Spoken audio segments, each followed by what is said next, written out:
We should hopefully be recording. There we go. Cool. Okay, let's go for it. Right. So yeah, hi everybody. Welcome to the October virtual meetup of the Welsh Azure User Group on the 19th of October 2022. Thank you to everybody that's joined. As usual, do a quick preamble just to welcome everybody to the session. Usual stuff, meet the Welsh Azure User Group team. We're all contactable. This is a community user group. We're always open for any feedback, any suggestions. If you want to speak at the user group, feel free to reach out to any one of us and we can hook you up and get you involved. You know, it's great to have new speakers just as much as it's great to have some seasoned veterans to come on and you know, test their art of community learning. And you know, we're all here to learn. So that's what the user group is.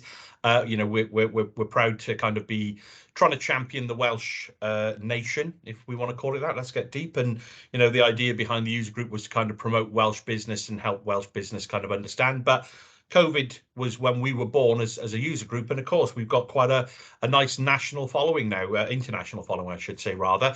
So yeah, great to have everybody here. Thank you everybody, especially to the speakers that are joined tonight. You know, really excited to get on with the two sessions tonight. We've got the awesome Marc Duiker joining us. We're going to be talking, you know, all things Azure functions, durable functions. So really excited to see. If you're not following Marc, you know, his Twitter handle is on the screen there. You know, urge you to go and follow because Marc's doing some absolutely fantastic stuff, and he has been for a long time in the Azure function space, as well as kind of community learnings and things. And he's also got some amazing pixel art, so you have to go and check that out as well. Check his website out, and it's yeah, phenomenal. So great to welcome Marc to the user group. Thank you for giving up your time, Marc. Looking forward to that session. Marc will be kicking off in 5 or 10 minutes or so with his session. Then we've got Debasis joining us from Mumbai. So thank you so much for joining us, Debasis. It's quite late at night over in Mumbai at the moment, so really appreciate you coming on to talk to us all through Azure Cosmos DB as well. So again, two dev focused-ish, you know, talks. Really excited. That's what we're trying to do in the user group, is kind of have a bit of a dev app innovation type talk and sessions related to that area, and then, you know, kind of look at the infrastructure side as well. So we kind of alternate month by month if we can. But like I say, if you've got any ideas or suggestions or you want to speak, please do reach out. So timing wise, like I say, Marc will be kicking off in about 5 or 10 minutes or so now. Debasis will be following straight away. But do stick around after Debasis's talk, because we've got the awesome Welsh Azure quiz. And I always like to plug the Quiz R, Matt. Yeah, you know, Quiz R. And do you know what? I've forgotten to unhide the damn slide in here now. So I'll stick the Git repo URL. If you're used to Kahoot and Mentimeter, yeah. So if you've seen those platforms, they're paid for quiz services. Well, our friend Mr. Fatunka here has gone and written his own, and he's put it open source. So if you want to use it, you can go and download that repo and install it on Azure. All runs on Azure. In fact, he did a talk about it himself, and it's in the YouTube session series if you want to go and see it as well. So it's a really cool little platform there that's growing legs, Matt, eh? It's getting some use, yeah. So yeah, like I say, stick around. We've got some prizes to give away at the quiz, and it's always a good bit of fun as well, especially because Matt writes the questions. Do enjoy that quiz. So that's timing wise. Quick housekeeping rules. This is a user group, so you've all got control of your own audio and video. Feel free to come on video or not, it's up to you. Please stay on mute if you can, unless you're invited to speak. And of course, should go without saying, but please everybody be courteous to each other. We're all here to learn. We're all at different levels, different experiences, so there's no such thing as a silly question. If you've got any question, use the chat facility in Teams. You know, feel free to ask it. Like I say, don't feel silly. If you've got something you feel is unworthy of a question, even more so, stick it in the chat, because look, we're all here to learn, and that's the point. Nobody's going to judge or anything. Just get it in there, and either the speakers will answer you if they catch the chat during their talk, or invite you to come and ask it in person off mute. We do have a little feedback form, so there'll be a QR code at the end of the event. Please do leave feedback if you can. If you've got the time to spare us a minute or so just to kind of give us that feedback, that'd be awesome. Like I say, stick around for that quiz after Debasis talk. But more importantly, enjoy the sessions, be interactive, take part in the chat. It's about networking the best that we can in this virtual space at the moment. So yeah, get involved. Quick note from our sponsors, as usual. Servant, you know, the fantastic sponsor of our user group, help us with various bits and pieces. We've been fortunate. We've done We have done an in-person event. We want to get back to doing those in-person events, and hopefully we'll be there soon.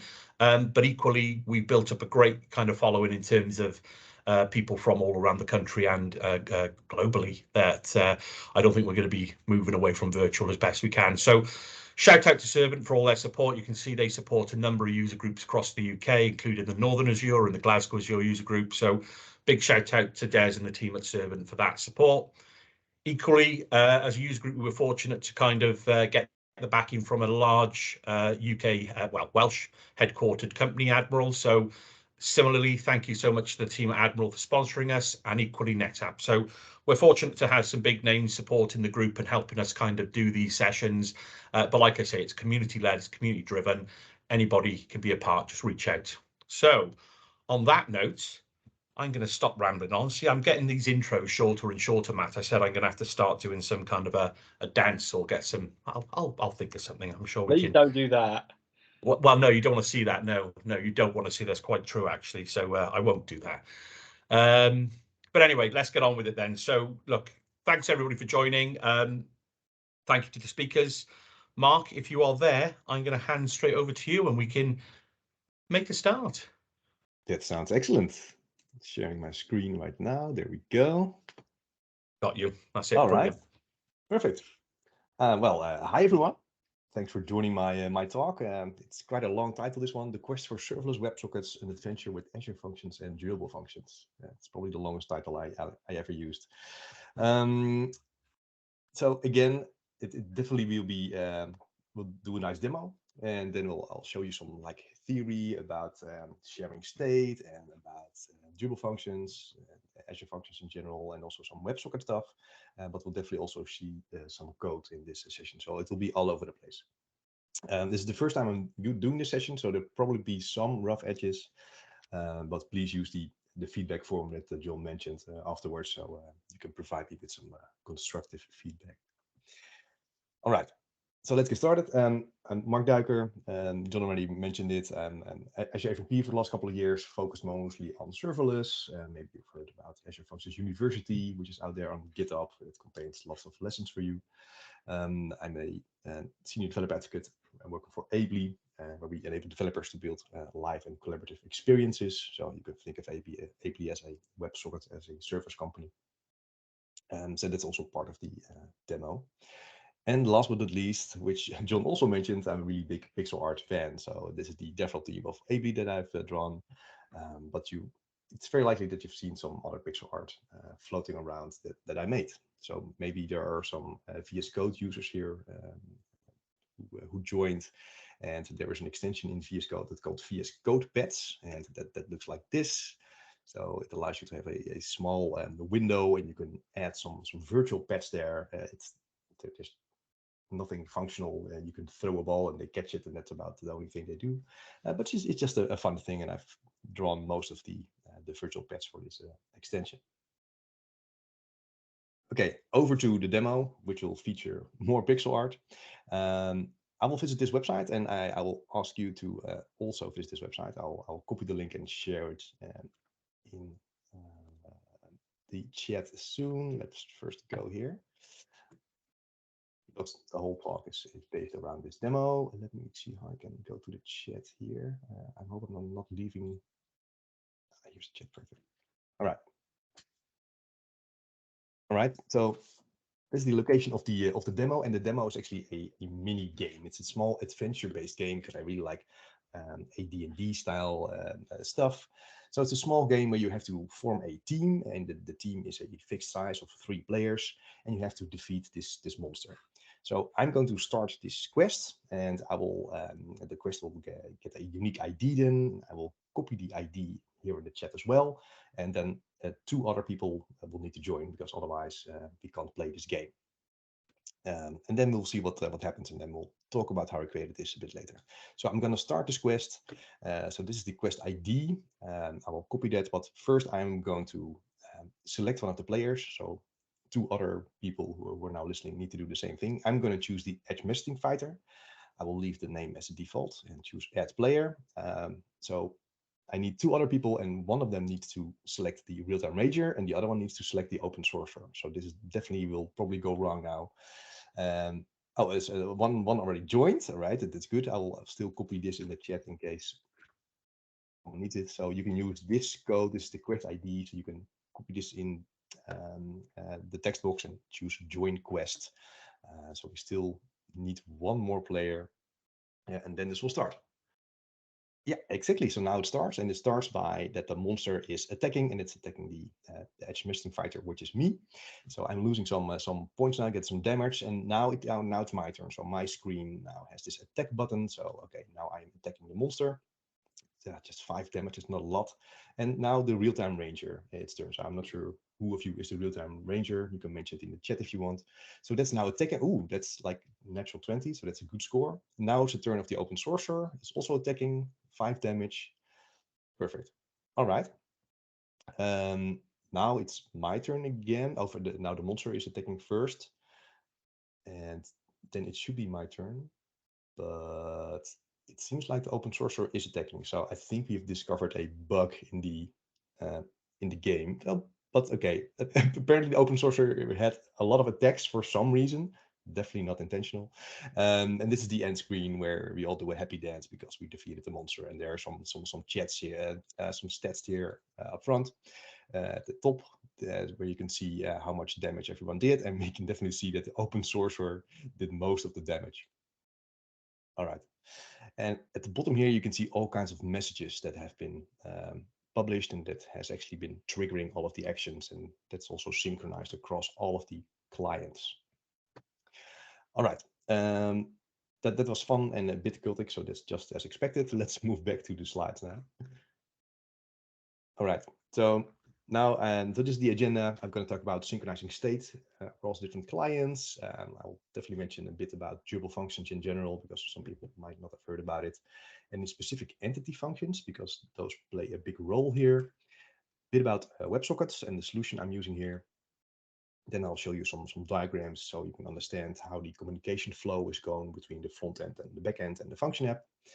And I'll be using code to give you a guided tour through the code base, and then some learnings and alternatives.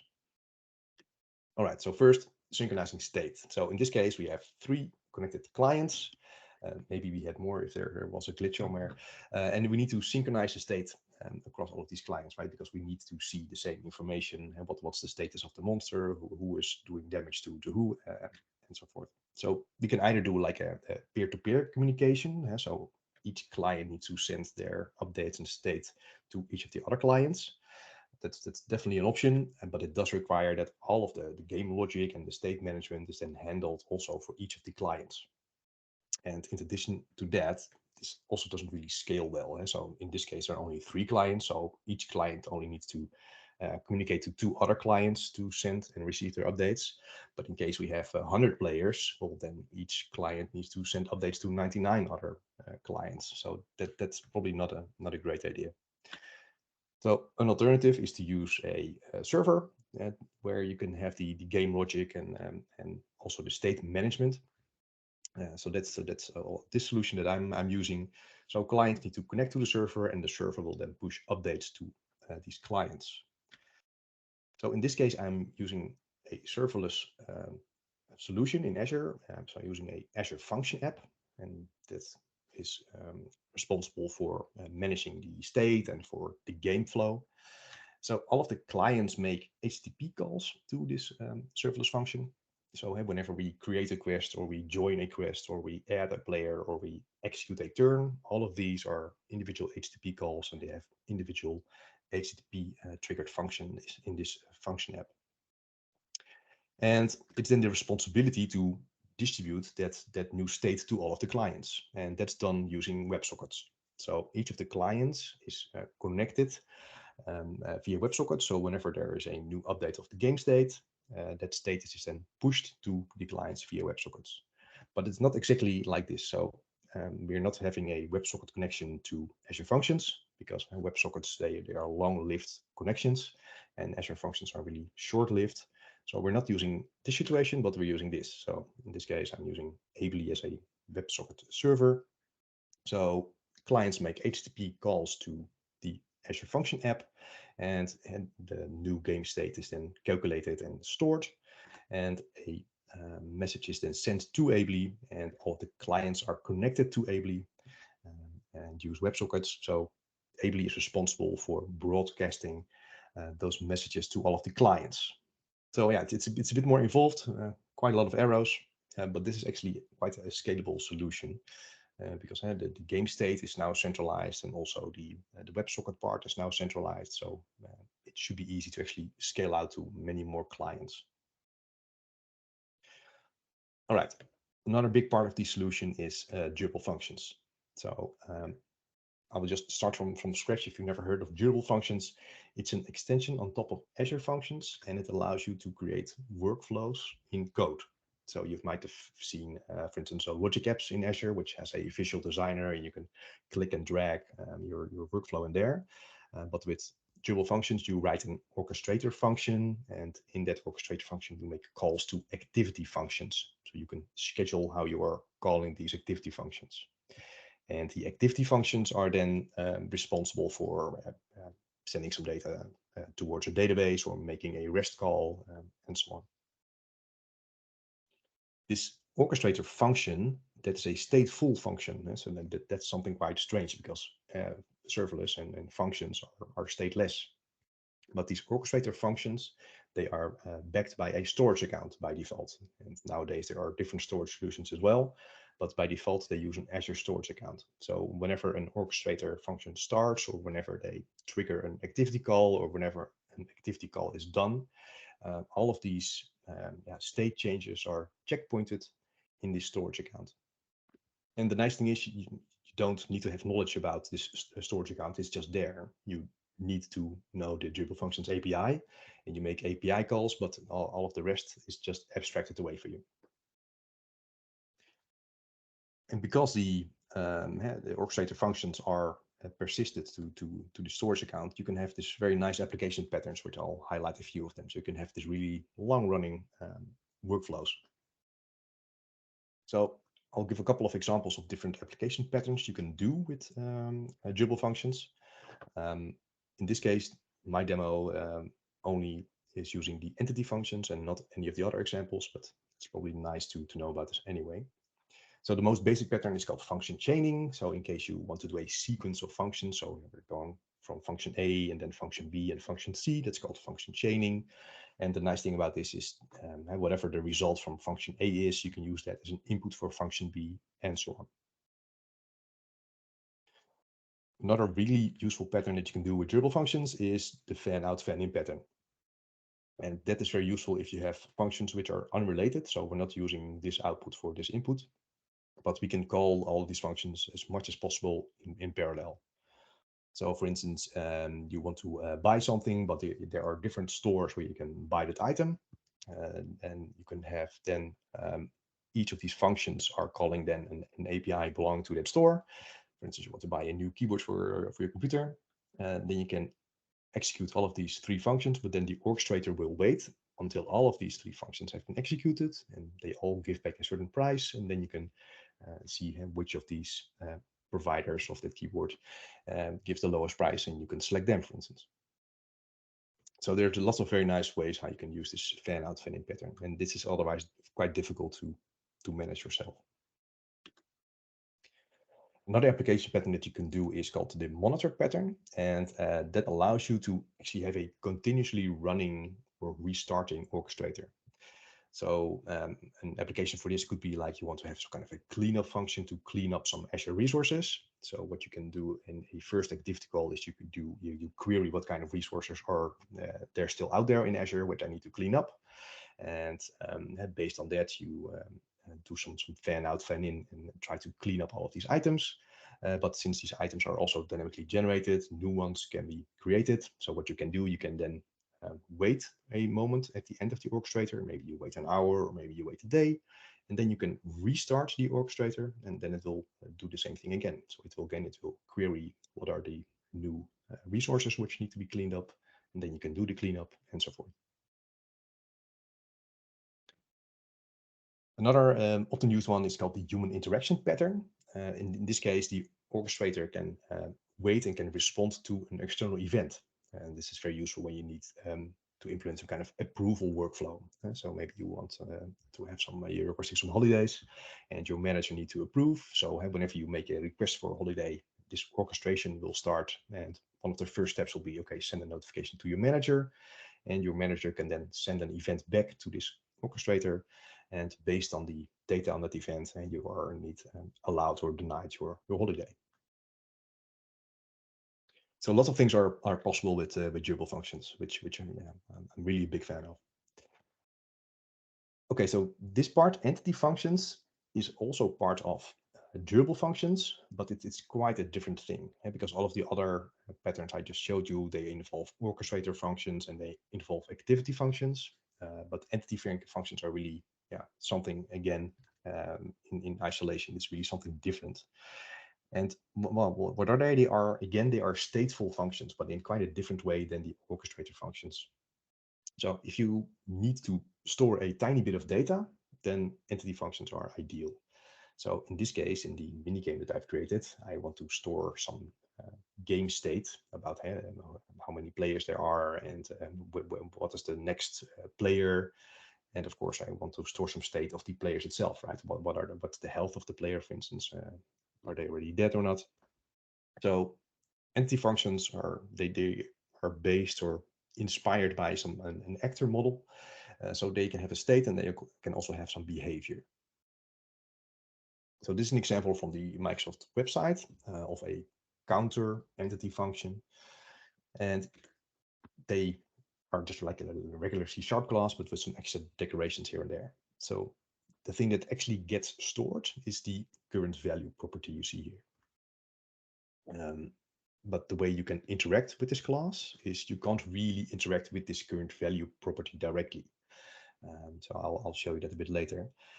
But you need to use methods to interact with this value. So you have an add method to increment this value, and you have a reset method to reset it to 0.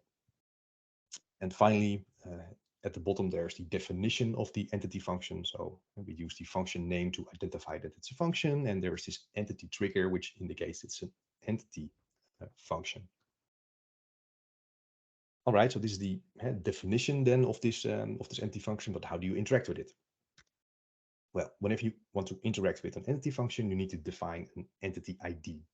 And that's always a combination of the entity name. So usually I do name of and then the name of the class. And you need to specify a key. And that key has to be unique for that identity. But you're in complete control over what the key exactly is, right? It can be a GUID, it can be a string, whatever. In case you are working with some user profile data or something, you could say, okay, maybe I give it the user ID, or I use the email, for instance, as a unique identifier. So once you have this entity ID, you can do two things. You can either read a entity state, or you can signal to an entity. So reading, you do like this. You use the read entity state async method. You provide the type that you want to interact with, and you provide the entity ID, as I'm showing here. And what you get back, although it is named counter, this is not the counter type already itself. So this is an entity state result. And it has a couple of properties. For instance, it allows you to check from, hey, does this entity state result, does it actually exist? Because in theory, it could be possible that you defined an entity ID with some kind of counter ID that actually has not been persisted yet. So this is some kind of a wrapper class around the actual entity state. So to get to the current value property we saw earlier, you need to do counter.entity state. So this actually is the state of the counter, and then you can access the property. But you can only read this property. You cannot increment or change this property, because then it's not persisted. So this is only for reading it.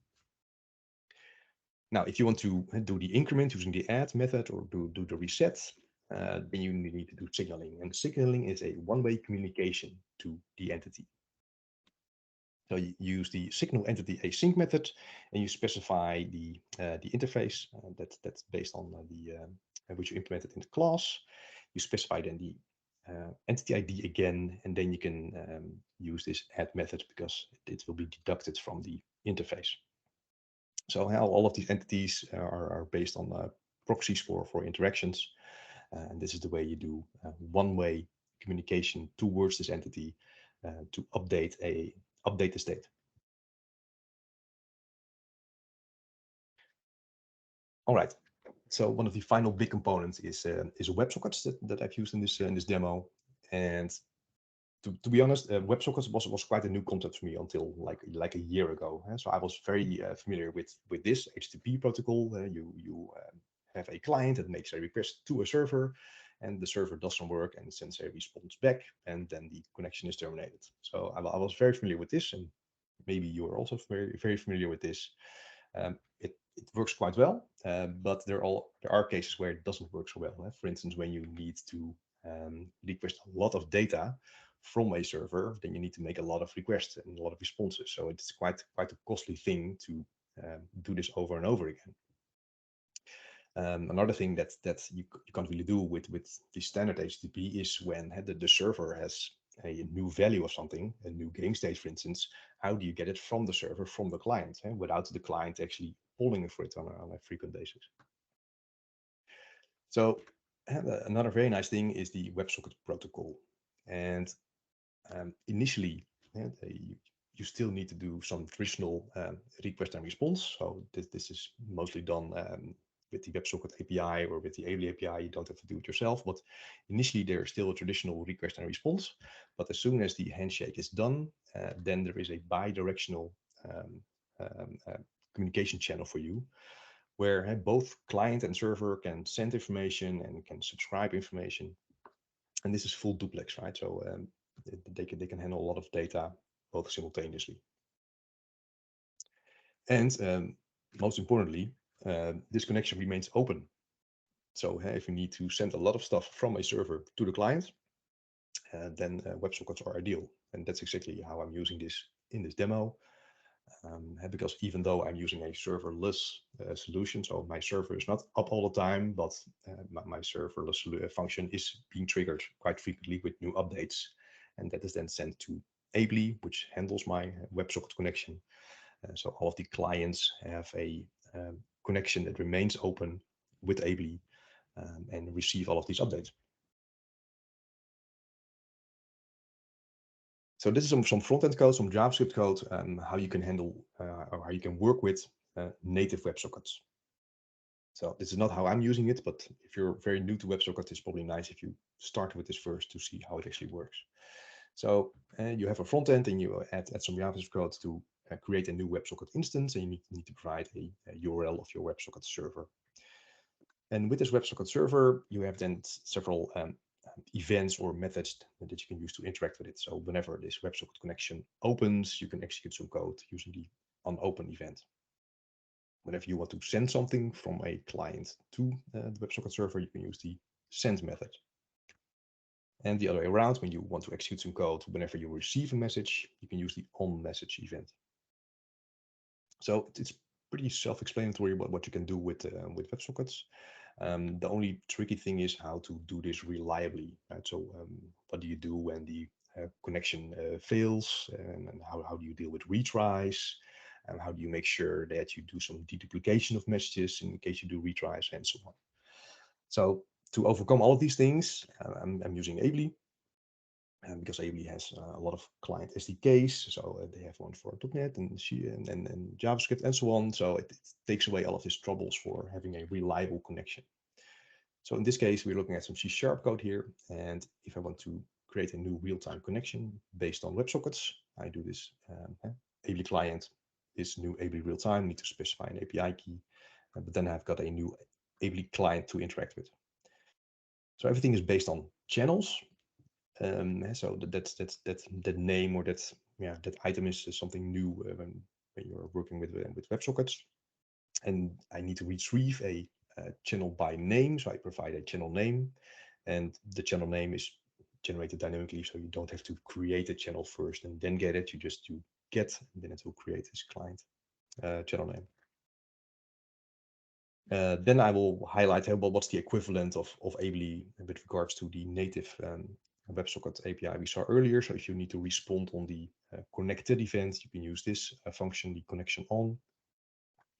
When you need to publish a message to other clients or to Ably, you can use the channel publish async method. And the nice thing is there you can specify an event name. So you can be very specific in how you publish events, but also how you actually subscribe or handle the events. So in this case, I'm mentioning an event name, and then I specify the payload. And how can you then respond to these messages? Well, you do a channel subscribe, and in this case, I'm subscribing to these specific named events as well. You can handle the message here. You can also do a blanket subscribe, so you can subscribe to any type of message. But in this case, this method is only listening to of event name chat message. All right, so this I'm using in the backend in all of the well, at least I'm using the publish async methods in the backend. I'm not subscribing stuff in the backend. That's only done in the front end in this case. All right, so let's have a look at the solution, not yet the code, but first some more diagrams. In this case, not a hand-drawn one, but one I made in Figma, which is a bit clearer. So here are our player browsers, and the browsers are connected to our website, and it's running in Azure Static Web Apps. In this case, it's a Vue.js web application. So whenever a player clicks a button, we make an HTTP request, and that is then forwarded to a dedicated function app. So I'm not using the built-in Azure functions in Static Web Apps. I'll come back later why I'm not using that. I'm using the bring your own version of Azure Functions. So this is a separate function app. So in here, I'm doing all of the game logic and determining the new game state. And whenever I want to publish an update to all the clients, I am making a call to Ably, and Ably makes sure that we have WebSocket connections and make sure that all of the messages are then propagated to all of the connected players.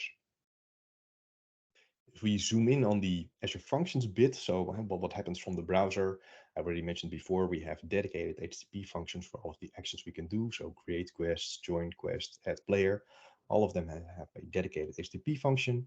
But these functions are really small, like 3 or 4 lines, and that's it. Because most of the logic is written in a game engine class, and that wraps together some interactions with the game state. This is an entity function. And there are various player entities. So there's one for the monster and then one for each player. So in total, there are 4 player entities. And from the game engine or the game state or the player entities, I can publish to Ably in case the game state changes and the clients need to be notified. So the final diagram is a sequence diagram to give you an idea how the communication flow is going from client all the way to Ably. So in case we create a new quest, which I started at the beginning of this talk, so that ends up in a function app, in an HTTP function. That HTTP function calls the create quest method on the game engine. And then the game engine does a couple of things. It first creates a new player entity for the monster, because there will always be a monster in every game. In that, whenever I call it, it's called the init player method on the player entity. And inside that method, we will see later, there is a publish add player method. So I'm actually calling Ably and saying, okay, we have a new player, and I'm sending it to Ably, and Ably is then responsible for broadcasting that event to all of the connected players. In this case, in the create quest, there's only one connected player, and that's the one that starts the game. So in this case, I'm the only one receiving it. Game engine does another thing, and that's it also initializes the game state.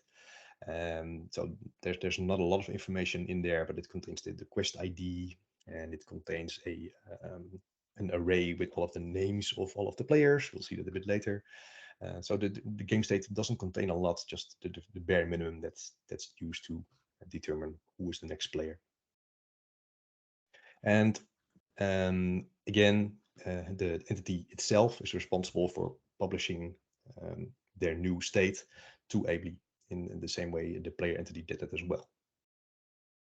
The final thing the game engine does is updating the array of player names of the game state. So we are signaling to the entity, add this new player name, which is the monster name. and that's been added as well. All right, now we can finally look at the real code. So this is all in open source. It's on GitHub, so I definitely recommend you to visit this yourself a bit later. This link is also on the final slide, so you can also wait and take a screenshot of the final slide with some more information. But let's have a look at VS Code. Let me see, where is it? Here we are. All right. So, and here's then VS Code pads with my ducky. But now we are sticking to the Code Tour. So Code Tour is another extension of VS Code, which I really like because it really helps me to, well, it helps me now to give these demos and to give a guided tour through the code. But I think this is a very useful extension for actually anyone because you can document your code in a very nice way because you can create comments, or you can even have complete markdown options, and you can include images as well, but it's not in the way of your code, right? I mean, if you don't want to see it, you don't use it, but if you do want to see it, you install this extension, and you can have a very nice walkthrough through your code. So this contains some duplicate information that you've already seen, so I'm not doing the full code tour of everything. I will just skip a couple of things and we'll show you what happens when we create a new quest. All right, so it all starts at the front end, right? Because I clicked the button Start Quest. So that happens here at this line, Start Quest button, and we see that on the add click, we call the Create Quest JavaScript function. So that's the next step, and that's this. This is the Create Quest JavaScript function. Well, what happens here? We create a new quest ID, and that's the 3-word ID that we've seen before. We also create a client ID, so we create a unique identifier for the player. In this case, we also say, okay, I am the host because I'm creating this game. Then I will come back to this, but we create a real-time connection with Ably because whatever happens then, whenever the backend, the serverless function is publishing updates, we want to receive it. So we need a WebSocket connection to receive that information. So that happens in here. And then we are doing an API call to the create quest function. So let's have a look at that. So this is the Azure function that implements the create quest. And as you can see, it's quite small. So what happens here, we read the quest ID from the content because the quest ID is created in the front end, and we pass it along. We create a new instance of the game engine, and the game engine itself is a completely stateless object because the state is captured in the game state and all of the player entities. So it's fine if you can initiate like this. We do pass in the durable client, and the durable client is part of durable functions, because we need to interact with these entity functions, and we do that based on this durable client. And finally, we call then the create quest method itself, and in this case, it's one of the rare occasions that we actually get a result back, because we get back a new game phase. So I think there are 4 game phases. We have the start screen, we have the character selection screen, we have the actual gameplay, and then we have the end of the game. So each of these things are game phases. And in this case, whenever we click the create new quest method, we get back the next game phase, and it instructs the front end to change the screen to go to the next phase. All right, and now let's move into the game engine class itself. So that's this. So this does a bit more things. So I won't go over all of the functionality. But one of the things it does is it initializes this new game state. So that's this function. And as you might have remembered from the sequence diagram, it will create a monster player first, a monster entity of type player. So that's what's happening here. So in case we need to interact with these entities, we need to define a new entity ID first. So it's of type player. And then there is this helper method, which combines the quest ID and then the name of the character class definition in this case to get a unique entity ID for this monster player. Then we need to update this this monster player entity with some initial data. So in this case, we are initializing it. So we're to a signal entity async, and we call init player, and we're passing in some values there. Now, notice that I'm doing it in maybe a bit of a weird way. I'm creating a new object array, and I'm passing in some strings here, and finally also some integer value. So I will come back to this at the end. Why I'm doing this, because this is not very nice code, right? If you need to use object arrays and then pass all kinds of different values in there, it's not really a good practice. So this creates my monster entity. So perfect. Then I want to initialize a new game state, because that's what I'm doing. I'm creating a new quest. So we are creating a entity ID of the game state and this quest ID, which is the identifier of it. And I'm signaling for two things. I am initializing this game state. And in this case, I pass two strings there, the quest ID and the game phase. Again, I'm using an array for this, not just a string array. And finally, I'm adding the player name to the array of names that the game state entity contains. And then this function is done. All right. So where are we now? We are now here. Let's move over to the player. So whenever we do, so this is the player entity. So as you can see, it's just a player class. It inherits from iPlayer that contains all of the methods. And there's a couple of things that we are storing. We are storing the quest ID, the player name, the character class, and the health. I think that's it. Yeah.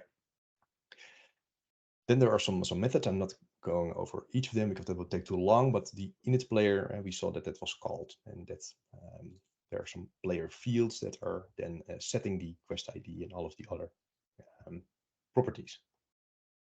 But at the end, when all of these things are set, so then the state is then initialized, and at that moment we use a publisher class. Now I'll come back to that shortly, and we use the publish add player method. And then we are using a couple of IDs and then stuff that we actually want to include in our event. So we are including a quest ID, the name of the player, the character class, and the health of that player. So that's being published and then also received by the clients. Right. Okay, so this is the other entity. So this is the game state entity. It has some private variables. It also has a reference to this publisher again, which I'll come back to it later. And these are the properties for this entity. So it has a quest ID, and there is a phase, the game phase, and there's the list of players. So whenever we call this initialize game state and we set the value for the quest ID in the phase, when that's done, the initialize part is done, and we again use the publisher to publish an update of the game phase. In this case, we are passing in the quest ID and the actual phase.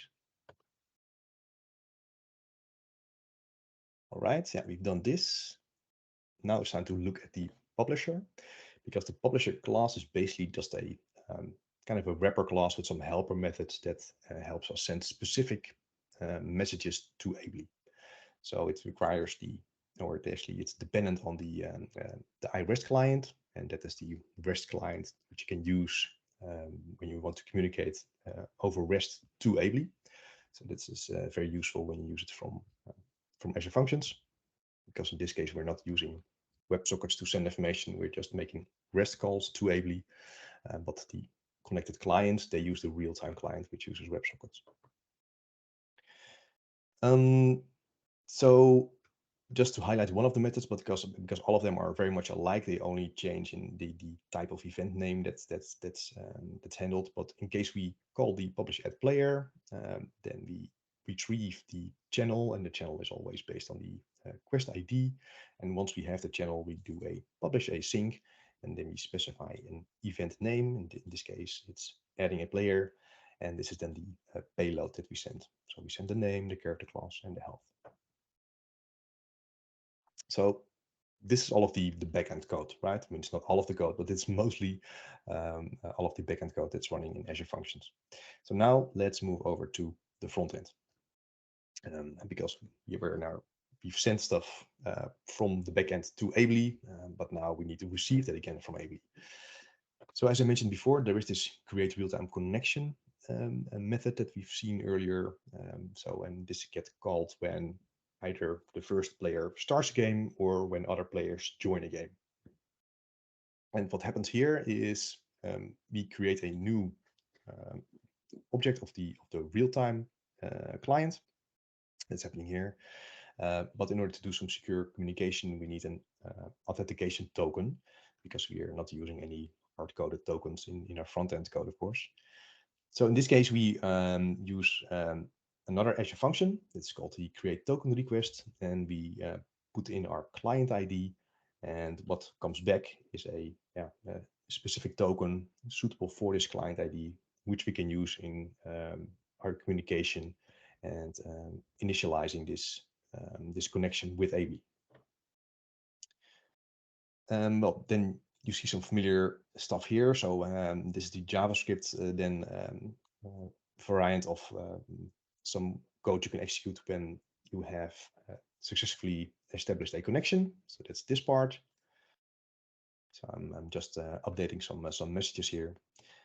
One thing that you always need to do is you create an instance of a client first, then you need to attach to a specific channel, and then you subscribe to a channel. So that's what's happening here. We attach to a channel, and here, so we do it here. We do a get of the channel, and we can also specify some additional parameters here. So this is a very nice thing that you get when you use Ably instead of native WebSockets. We are specifying here that whenever we connect to this channel, we can actually look back in history, and whatever is sent 2 minutes before we connected, we can actually get that state back and actually update our client with messages that have been sent in history. So this is quite a powerful thing. Finally, we need to subscribe to the specific messages, right? Because we are sending specific messages from the Azure Functions backend. And for instance, here you can see the add player. So we are subscribing to a specific event. It's the or specific messages, the add player messages, and we have dedicated handle functions for each of these things. So in this case, when we do for instance, player under attack. So when the monster attacks a player, then this event gets fired, and then this handler function is called.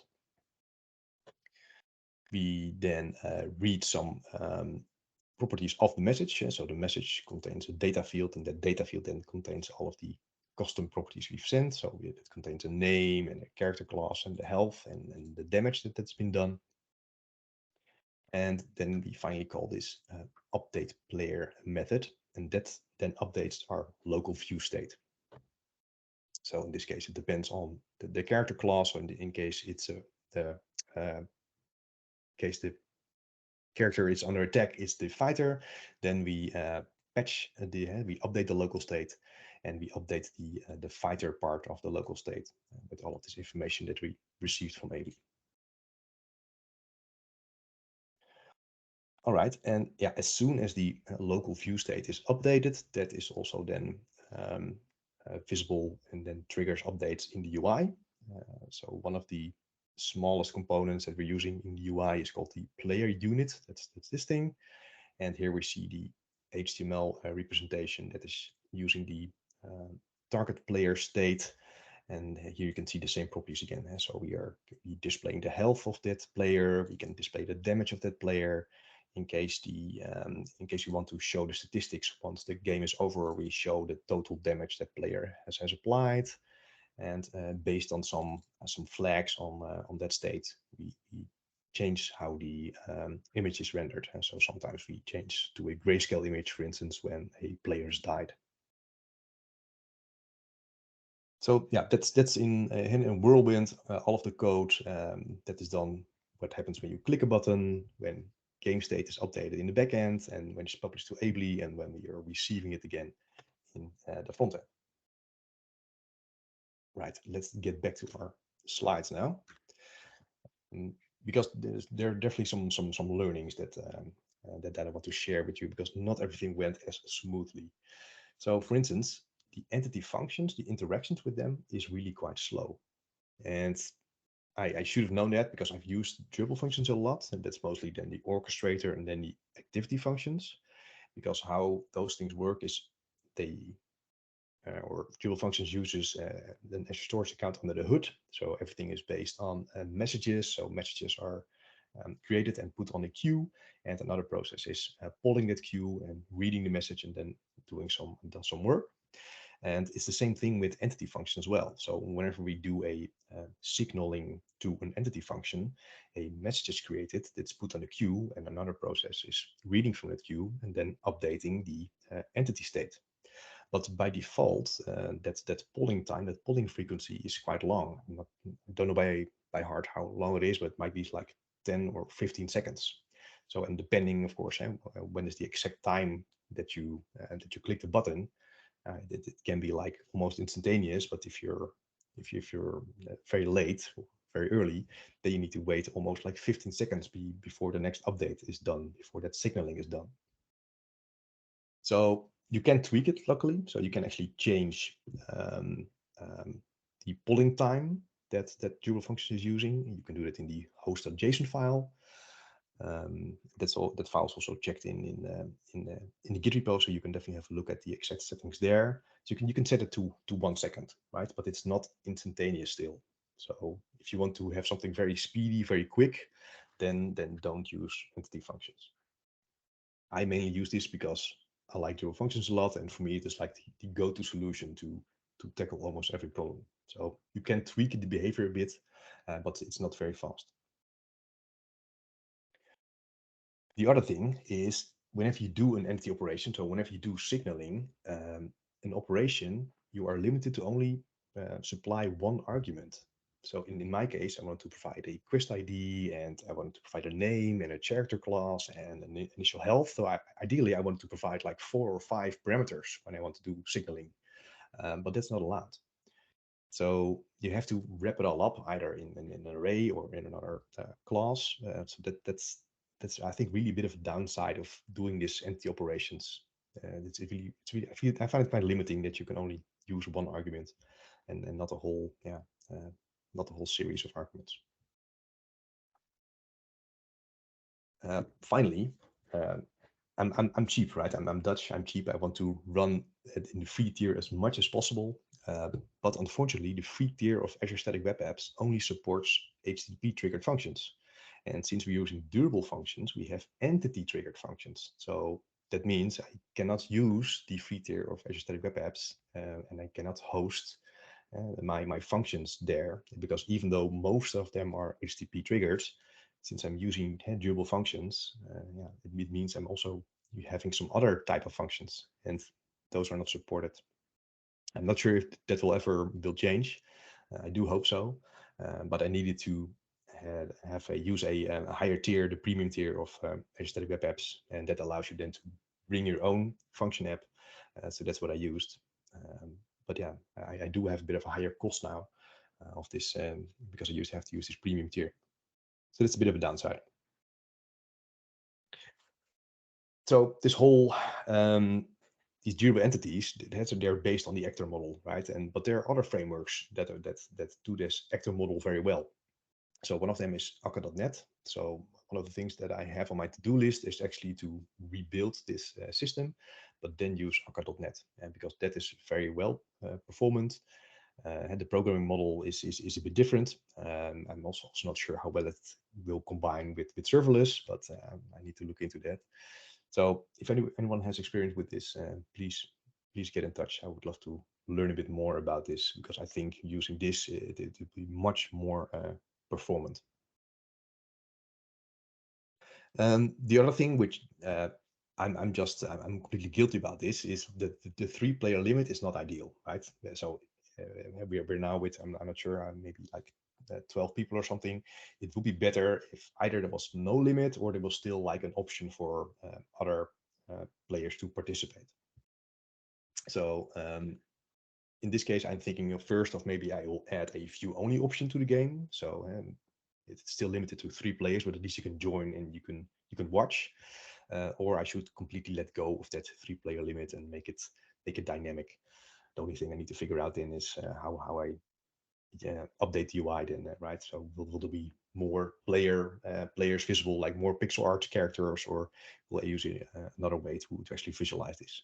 So if you have any tips or tricks, let me know.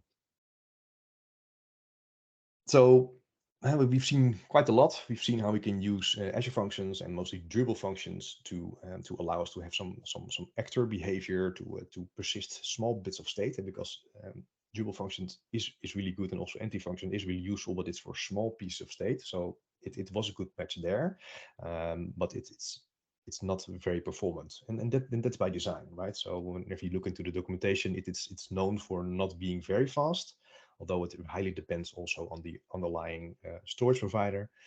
You can also use EventOps or Netherite these days, and that's much faster, but also more costly. So there are other options for this. But overall, I'm still very happy with Azure Functions and Drupal functions in general. And the way to publish any updates from Azure Functions via Ably to all of the connected clients, that worked very well. And the only thing I added was some kind of wrapper class to make some dedicated functions to send these named events. But that's the only overhead I needed to make. And again, this actually should be easy to scale out to use more clients, because I am just simply sending it to Ably, and then Ably is responsible for publishing out to how many clients there are connected. So as alternative, if you don't want to use Ably, you want to stick to Azure completely, instead of Ably, you can also use SignalR, or you can use Azure Web App Sub as well. So Azure Web App Sub is definitely quite a new service. I recently did a comparison between Azure Web App Sub and Ably, like a feature comparison, and actually made an application and implemented both with Ably and Azure Web App Sub. So there are definitely quite some differences there. But I think for this application, Azure Web App Sub would also be a good fit. So that's it. So now is a good time for questions. I see someone in the chat, which I would like to answer now. Feel free to contact me either on Twitter. Definitely have a look at the GitHub repo. You can just clone it yourself, try to change it a bit maybe, or change some of the game logic. Definitely use the code tour there, so install the extension. And let me know if there are any other questions. I'll do the first one from Faze about does Ably have support for Java? Yes, we have a Java client SDK as well. So yeah, that's there. And Matthew mentions, yeah, have a look at MS Orleans. Yeah, that's also an actor model. Yeah, that could also be a good alternative. Yeah, definitely need to investigate a bit more what kind of actor-based models are nice, and also then maybe play nice with serverless, right? Because I think that might be an issue. Which one is a good combination in the serverless solution? Yeah, I mean you can run Orleans on container apps, so yeah, you then get the advantage of the scale in there as well. So. Yeah, exactly. I think that I should put it on my list as well, Anita, to play with container apps a bit more as well. So it does allow you to use a bit more exotic things in ETL, which are not running by default in functions themselves. Yeah, cool. Thanks. Good suggestion. Yeah. Thank you very much, Mark. That was great stuff. Yeah, I don't think there's any more questions in the chat, but yeah, everybody, if you're there, come off mute. Round of applause. Use the emotion buttons if you like in Teams. But no, Mark, thanks so much for giving up your time tonight. Really appreciate you coming on. Great presentation, by the way. Yeah, really enjoyed it. You know, obviously, yeah, it's a great style and a way to kind of talk through what you've done there with that. So yeah, even as a non-developer, I'm getting there. I'm getting there. Great to hear. Thanks a lot. No, thanks a lot, Mark. No, and feel free to stick around if you can, or drop off if you need to. But yeah, we've got the quiz, and you know, obviously feel free to take part of that if you're still around then. But Yep, thank you very much. So, yeah, we shall crack straight on. Debasis, if you are there, let me just see. Yeah. Then, yeah, I'll hand the floor straight over to you, sir. Yeah, thank you, John. Share my screen. Yeah, I think screen is visible, right? Got you. Can see you. Great. Over to you.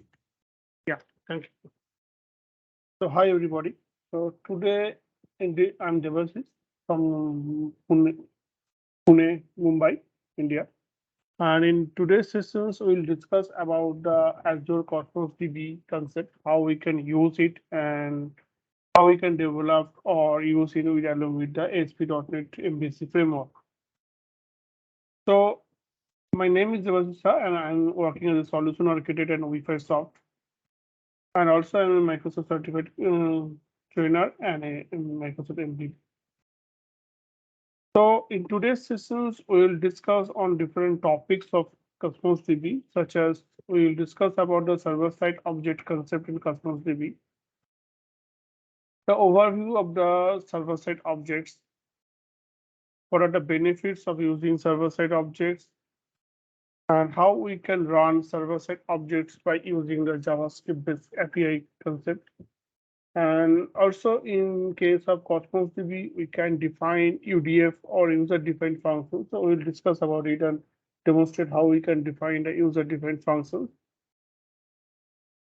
And similarly, in case of stored procedure or triggers, we can also define the stored procedure or triggers in case of Cosmos DB. And at the end, we'll see the code block, how we can run or execute these user server-side objects like user-defined functions or stored procedure or triggers by using an ASP.NET Core web app application. So at the beginning, we first need to understand the Cosmos DB hierarchy. So whenever we are going to create any Cosmos DB account in Azure portal, always we have a Azure Cosmos DB account, or basically the storage account. And in that particular account, we can create many objects like database, we can create collections, we can create documents, and we can create attachments. So here, for any Cosmos DB account, we can create database, which is basically treated or termed as a container in case of if we are using as a Cosmos DB NoSQL part. As we know, Cosmos DB support different types of database APIs like SQL, MongoDB, Cassandra, Postgres, etc. So if we are using the Cosmos DB for NoSQL, in that case, it will be termed as a container. But if we are using Cosmos DB SQL Server Edition or API, then these are the examples where we can call this the database.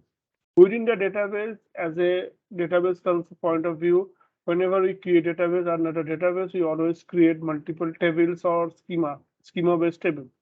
So in case of Cosmos DB, we are normally mentions those tables as a collection, and under the collections or tables, so whenever we insert a record, means those records are treated as the rows of a table, row column combinations of data. So those are each and every records are treated as a document. In case of Cosmos DB, each and every document has a maximum size. If sometimes due to some scenario, if we need to upload a large volume of data, or say, as for example, we are trying to upload files along with data and try to store into the Cosmos DB. In that case, if the file size is more than the specified size, in that case, the file will be treated as the attachment and stored in a separate collection, and that collections pointer is referenced in the document so that directly we can navigate to that particular attachment. So within the database, whenever we can create a different types of user. As per the user, we can provide the accessibility or user access. And also each and every user, we can provide different types of permissions. Similarly, in case of collections or tables, because those are the objects. So on basis of those tables or collections, we can create stored procedures. for any type of fetch or DML related operations. Also, we can perform or create trigger to validate the data pre or post operations of an insertion mode. If we require to validate the data before the insertion, then we can implement a trigger for that purpose also. Also, if in some scenario, if we require that after inserting some data into a collection, after inserting, we need to perform some business operations or better some operation, database related operation, those also can be handled by the trigger. And also another part is the UDF or user defined function. It is basically mainly used to fetch the data. At the time of fetching data from a particular collection, or by using a Cosmos DB account, if we want to perform some customized operations or manipulations of data, then those can be done by the user defined function. So these three objects, stored procedure, triggers, and user-defined functions, all together is known as a server-side operational object in case of Cosmos DB concept. So in case of server-side object, this server-side object is basically mainly used to implement some custom business logic, which are based on a particular collections or a particular tables. So here collection is basically represents a table. So if we want to implement some custom logic association with a particular table or collection, then we can implement or use this any of the server-side objects. So one of the major benefits of server-side object programming object is that whenever we wanting to try to create this server-side object, we can use the JavaScript as a language to define those server-side objects. So as a programmer, JavaScript is a well-known language or programming language. So it is very easily you can develop it and implement in case of Cosmos DB. So in case of Cosmos DB, for all the server-side objects, there are some differences between each and every server-side programming object. So in case of user-defined functions, it basically used to perform any type of calculations without any effects of the single document. Means, suppose if we have a collections of data, and in that data we have several objects or columns within that particular data, and while fetching the data, we want to perform some calculations on a particular column or a group of columns. And on the basis of that calculations, we doesn't want to make any changes in the existing data. We just want to perform the calculations, and according to that calculation result need to be returned back to the front end or the API endpoint. So then in those cases, we can perform the same operations by defining the user-defined functions or UDF. So this, whenever we're trying to define the user-defined functions, all the user-defined functions is always need to define under the UDF namespace of Azure Cosmos DB class structure. Another server-side object is stored procedure. The stored procedure is basically operates on groups of documents in a collection. So whenever we require to validate a batch of records, or we need to work on a basis of a batch of records, in that case, we need to implement the stored procedure. Sometimes we can implement the stored procedure for any type of database-oriented validations, that particular some mandatory fields or like that. Because as we know, Cosmos DB is basically supported the basic concept of NoSQL pattern. So as in case of NoSQL pattern, there is no direct relationship as a primary key foreign key relationship. So if we wanting to insert some data in a particular collection, and in that case, it is mandatory that only that collection accept the insertions of data if the related data is present in another collection. And if the types of dependency we can check, and dependency check can be performed by the stored procedure. So by using the stored procedure, we can perform different group several operations into a single logical operation. So if we want to perform any batch type operations by using a stored procedure, that also can be done by using a stored procedure. And in case of trigger, as we have know, in case of SQL Server also, the trigger always used to perform any validations purpose or some updations purpose. So in case of Cosmos DB also, we use the trigger to validate or transformations of data, either for insert, update, or delete operations. So for these three operations, we can perform the trigger. In case of Cosmos DB, we can define two different types of trigger. One is the pre-trigger, another is the post-trigger. Pre-trigger is basically work before the insertions or insert, update, or deleted statement execution.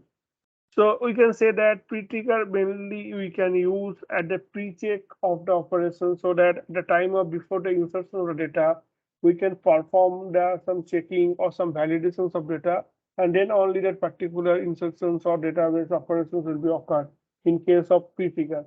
And post-trigger is occurred after the executions of insert, update, or delete statement. So if in such scenario that after inserting on record in a particular collections, we need to update the related information to another collections, then in that case we can perform the pre-post trigger. So post trigger only executed after insertions or updations or deletion of the record. And most importantly, this trigger cannot be executed automatically. This trigger needs to be invoked from any either app or any data source simulator. So as a user, we cannot directly execute or invoke the trigger by using the Azure portal. But in case of user-defined function or stored procedure, if required, we can directly define and execute those user-defined functions or stored procedure by using the Azure portal also. So the major benefits of using server-side code is it provide the procedural logic of programming, so that we can implement the particular related logic if a related collections against a particular server-side object like UDF or stored procedure or trigger. So it does not need to write down a custom logic in our own applications. We can maintain the same logic in the database part only. Also, it provides a better way of encapsulation, so that our main applications can be not overheaded. So if there is some custom logic required which can be maintained from the database side, that can be done by using the server-side objects. So with the help of this, we can share the logic between different clients or different collections. We can create an abstraction layer over data, so that we can secure that any unwanted data cannot be inserted in the database or in the collection. Also, we can implement a security point of view. So if we want to implement some security or security policies as per the data insertion policy, then those can be also done by the server-side object. And Cosmos DB also provided the automatic transaction process and the performance optimization. So those can be a part of the server-side code. And in case of performance, we can perform the bulk operations by using the server-side objects. And these server-side objects are the pre-compiled objects. So once we create and compile it, then at the execution time, it does not require to compile again. It automatically pre-compiles, so the performance automatically being faster. And also we can maintain the sequence logic, because each and every server-side object is maintained or defined against a particular collection. So whatever the sequence we mention in the server-side object logic, business logic, or the insertion logic of the data, according to that sequence, it always maintain the operation. So in case of server-side object, when we perform any transactional operations by using the server-side object, it basically provide all the steps related to the ACID properties like atomicity, consistency, isolation, and durability. All ACID activities is supported by the server-side object, so there is no chance of something for breakdown or something. Also, stored procedure and triggers are executed on the primary replica. So as we know, Cosmos DB can be defined for a replica set basis. Means for the improvement of the performance or betterment, we can create multiple replica of our Cosmos DB, and whenever we try to fetch the data from a Cosmos DB as per the load, the data fetching can be performed either from the main replica or from the main database objects or part, or maybe from the replica set database section. But in case of stored procedure or triggers, these two server set objects always executed on the main replica or primary replica, not from the secondary replica objects. But in case of user-defined functions, that can be executed on any of the replica, because as we have discussed, that user-defined functions mainly used to perform any type of operations or calculations on the existing columns data or existing data, and accordingly to return. So when we execute any user-defined function, it does not impact the existing data. It only collect the value of the existing data, perform the operations and calculate, and accordingly return the output. So that's why user-defined functions can be executed at any replica, either it's a primary replica or a secondary replica. From any replica, user-defined functions can be executed because it does not impact the existing collections or sets of data. But in case of stored procedure or triggers, it basically impacts the collected current related collections or data, because by using stored procedure trigger, either we insert a batch of records, or we as per the logic of the stored procedure trigger, we can block the executions or insertion data. So that's why these two objects, stored procedure and trigger, always needs to be executed on the primary replica object database only. These are not working executed on the secondary replica databases. And also the transaction scope is limited to a single partition. So if our database is used by a multiple partitions database, in that case, entire transaction scope of any server-side objects only limited for a single partition. So if due to any reasons or any circumstances, if the transaction scope need to execute it from two different partition objects, in that case, our system or Cosmos DB automatically create two different transaction scope for both the partitions. Not a single transaction scope will work. So let's check how we can create a stored procedure. So when we are creating a stored procedure, there are basically three different parts. So before discussing on this point, we first will discuss about the concept of stored Cosmos DB. So in Azure portal, if we want to create the Cosmos DB account, then after logged in the Azure portal, we simply click on the create a resource option. And in the resource sections, we can click on the Cosmos DB, search for the Cosmos DB resources. So there is a resource called Azure Cosmos DB. When we click or select this, automatically these types of windows appearing. That from there we can have a create button. So once we click on the create button, it will redirect it to another page. As Cosmos DB have different types of service provider, or Cosmos DB support different types of API database based service.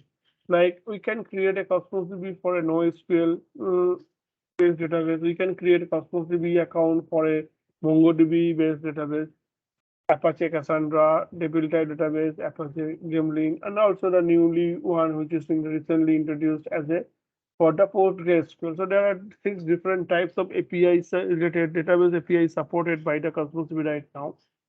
So we can select any one of them.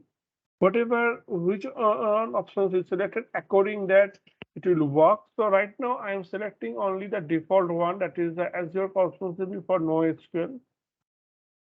And whenever I select these, and then the Azure Cosmos DB account widget is open, where we need to select the subscriptions, we need to select the resource group, under if there is a no resource group, we can create our own resource group as per the name, whatever the name we have provided.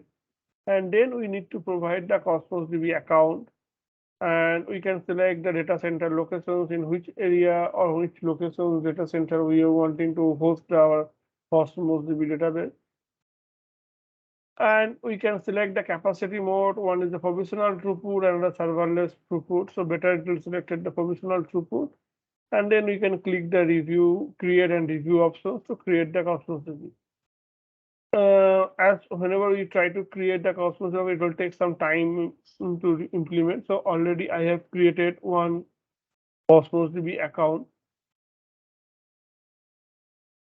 So right now, this account is totally empty. I have just only created the account, but it does not contain any container or databases or collection. So if we want to check either it contains any database or collections or not, so we can click on the Data Explorer on the left-hand side panel. So once I click on the Data Explorer, it basically opens the related data viewport. So here we can see that this is basically NoSQL API based Cosmos DB account. So if we want to create a new database, then we can click on the new here. So we have two different options. One is the new database and another is the new container. So we can simply click on a new database. It will create the database. And here we need to provide the database name. Say I provided a test DB. And then simply there is options called database throughput, which will be auto scale. So as per the load, it will automatically scaled up or scaled down. So I can simply click on the OK button.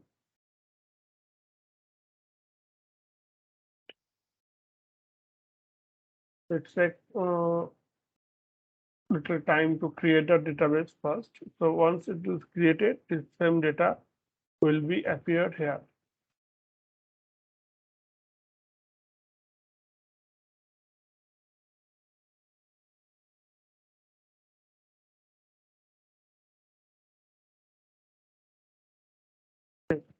So once it is created, the database name automatically appear here. Now, if we want to create the collections under this database, we can simply click here and click on the new container. New container is basically the collections.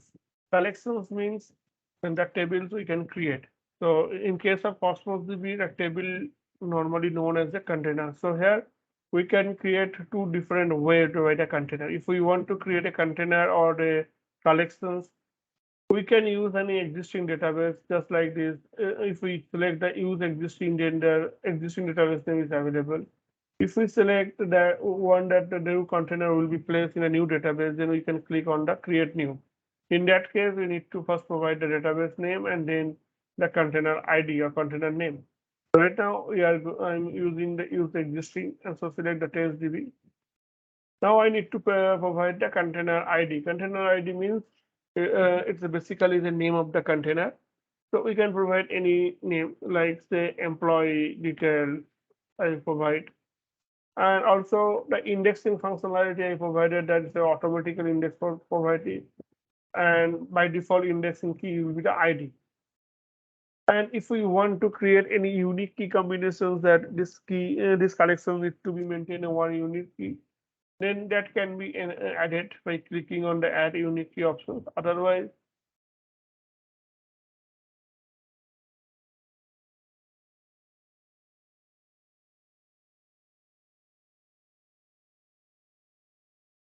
we'll provide the ID.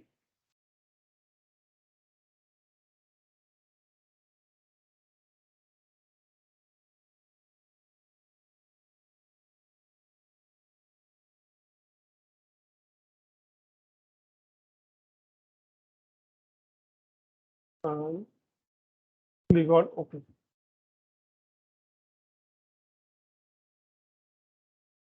So in that case, it will create the container under the test DB.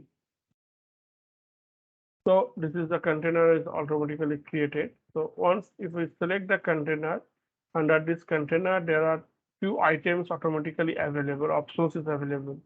One is the items. Item is basically represents the records. So right now there is no record, so that's why it is not showing any records. Also the settings provided the related settings of the collections, that we can maintain different types of settings, that the lifespan of the record, or geography or geospatial configurations, etc. And also for each and every collections have their own server-side object like this. So as I have already mentioned that in case of Cosmos DB, every server-side object is basically depends upon a particular collections or container. So that's why whenever we click and create any collections or container, that particular collection or container contains the related server-side object name. So whatever options we want to create, we need to select and then need to create. Like if we want to add some new data, we can simply click on a new item and it will create a JSON object here, so that which is basically is a JSON pattern object. Suppose I'll providing this as it is a employee object, so I'll provide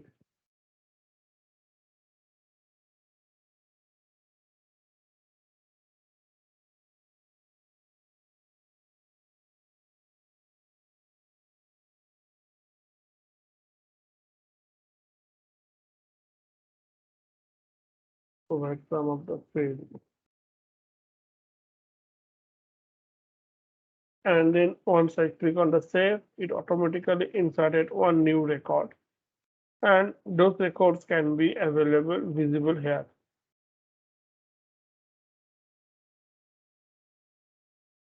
So now if we want to create a stored procedure or something else, then we can directly create that particular stored procedure here also. So if we want to create the stored procedure, then we just need to select the collections, and there is new options is available. The new stored procedure, new UDF, or new trigger. So these options can be used to create new server-side object called stored procedure, UDF, or trigger. So now if we want to create the stored procedure, typically we have three different parts need to define under the stored procedure. First one is the input, that which is basically the optional part. So if stored procedure required to accept some input value from the at a time of execution, that can be defined. But after all, these options, this part is optional. Second part is the body. Body is basically represents the actions, means what activity need to be done by the stored procedure, that will be defined under the body sections. And the third one is the output. Output is basically after performing the body sections related code or actions, what will be the output will return by the stored procedure. But also, just like input parameter, output also be as an optional. So maybe we can define some stored procedure, which does not require to accept any input parameter or does not provide any output as a result. It only executes the body part, means it performs the business logic and execute the date, and then that's all. That can be defined. So these types of stored procedure we can define, and also if we require to return some data after executions of the body part or action of operation, that also can be done by the defining the stored procedure.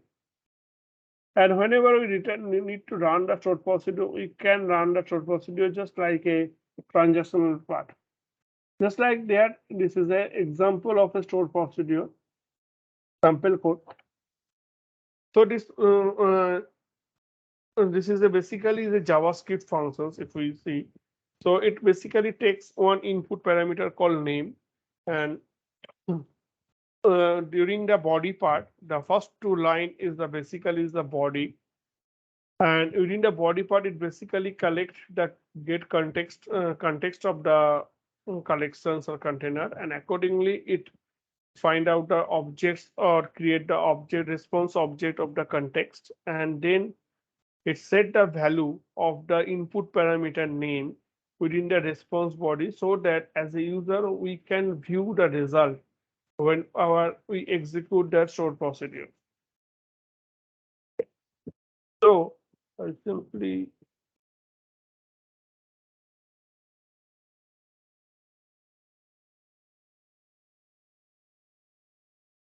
I'll simply copy the code from here and return back to this part. And I click on the new section, and here I'll remove the existing sections, whatever has been written here. I replace the part here. And also we need to replace the name of the stored procedure. So I'll use the same name of the function, that is hello world. And now click on the save button. Once the stored procedure is saved, we can execute the stored procedure after saving that.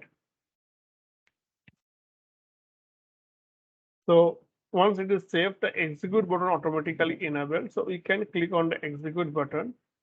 And in this execute button, there is a placeholder is coming that if you have defined any input parameter, then we need to provide the name of the parameter and the value. Say that we have provided only one input parameter. So I'll provide the name as speech, and then we'll execute the record. And this is the output of the stored procedure. So we can automatically execute and test the stored procedure, either it's work properly or not. So similarly, if we expand the tree, then we can find that under the stored procedure sections, there will be a hello world stored procedures already created. So this way we can directly execute any stored procedure at the time of port by using the portal. And for this part, it does not require to use any of the programming language or any application part. So in case of the stored procedure, we can run the stored procedure by using the Azure portal directly. So either from the Data Explorer, that is the Azure portal, or we can perform any REST call, the REST API, or any Azure SDK. We have any Azure third-party SDK we have used or installed, and we also can run the stored procedure by using those SDK. And also, if required, we can develop our own API endpoints, which will invoke that particular stored procedure through ASP.NET or .NET language. Also, we can execute the stored procedure async method by using the Azure SDK in case of .NET, Visual Studio.NET. And in that case, parameters can be passed as a dynamic array objects, and results are returned as a t-value pair objects. And the selected partition objects can be passed from the request options or parameter key. So, but partition is not a mandatory part, or it's basically optional. So if the stored procedure is defined for a particular partition, then that particular partition key need to be passed, otherwise not. As in our case, we are not passing any particular partitions, because when we executing the stored procedure, we are not passing it because we don't have any partition key defined here. We have simply defined the entire stored procedure in a particular function or in a collection. Similarly, we can create a trigger by using the Azure portal directly. But trigger is just like a stored procedure body, but with no parameters and no response. So the main difference between a stored procedure and trigger is that trigger have only one single part, and that is the body. Trigger don't have any input parameter functionality or the output response functionality. We can use the get context.get request options to get the details of the trigger options or actions, like which type of operations we need to perform, what is the get body, and what need to be set for the set body. So set body functionality can only be available in case of pre-trigger only, because whenever we are going to create a trigger, we need to mention either it's a pre-trigger or a post-trigger. So if the trigger type is pre-triggered, then only we can use the set body sections. We can use get context.get response to alter the response of the trigger. This is also applicable for any type of post trigger only, not for the pre-trigger. So in case of post trigger, we have the 4 different options, that is the get body, set body, get value, and set value. So in case of post trigger, we can get the body of the trigger, means during the execution of the body part, we can retrieve some data from the other tables or other collections, and after that, we can set the value and then update the value. So invoking the trigger just is not same just like a stored procedure. Trigger cannot be directly tested because in case of stored procedure, we have seen that we can directly create the stored procedure by using the Azure portal and execute it directly from the Azure portal. But in case of trigger, definitely we can create the trigger by using the Azure portal directly, but we cannot execute the trigger from the Azure portal. For executing the trigger, we need some applications or Azure SDK and .NET SDK or Azure SDK to execute it. So they are executed as a side effect of a request. So whenever any request is occurred, then only the trigger will automatically invoke. So trigger are not automatically executed for relevant requests, just like our RDBMS concept trigger. So for specify a page trigger or post trigger as a part of the request option. So whenever we send some request to the database Cosmos DB part through from a application's point of view. In that case, if we want that during this execution of request, we need to execute a trigger, and in that case, we need to mention the trigger name and also the type of the trigger. That this type of trigger need to be executed. Then only system will execute that particular trigger. And trigger type like pre or post that must be matched with the trigger definitions. Means whatever the trigger name we have mentioned in the request, along with the trigger name, we need to mention either pre or post keyword to identify mentioning that this is a pre trigger or post trigger. If the trigger name and the type does not match as per the defined trigger in the Azure portal or Azure part, that Azure Cosmos DB part, then it will not execute it from.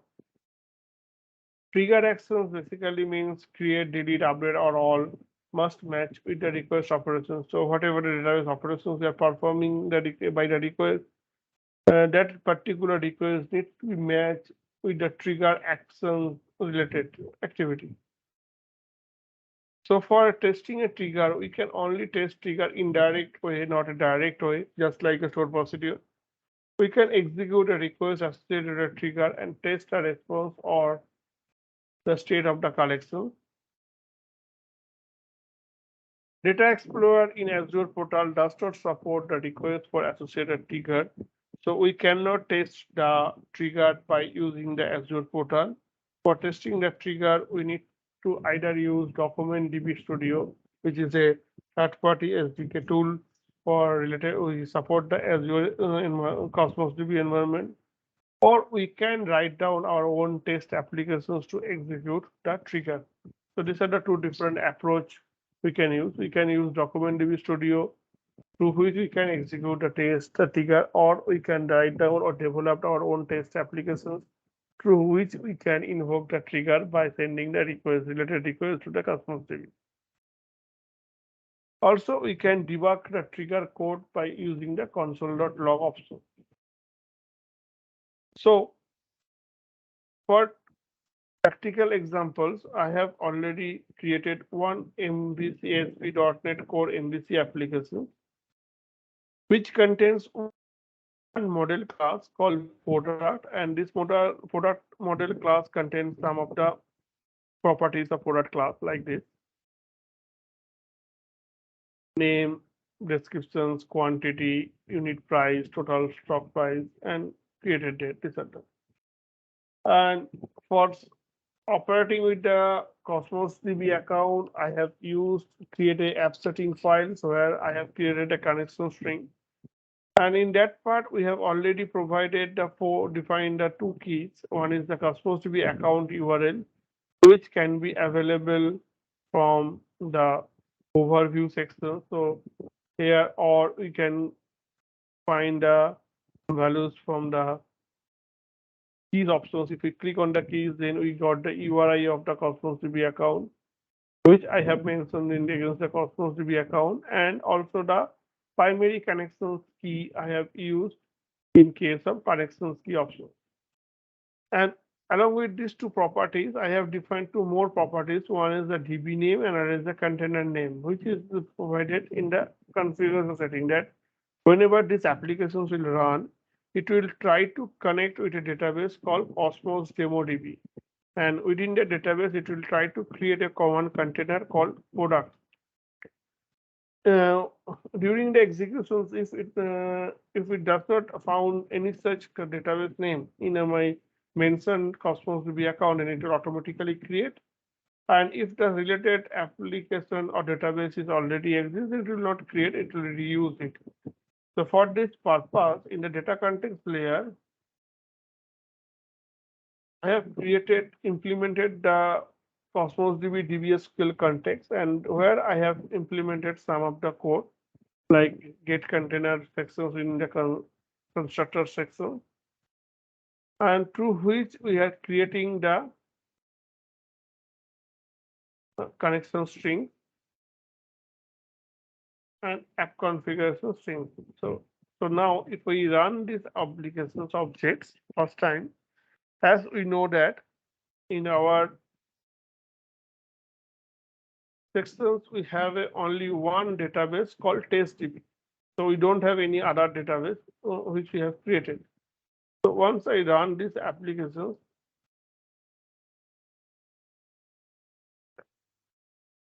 so it will have found an error that your account currently confused.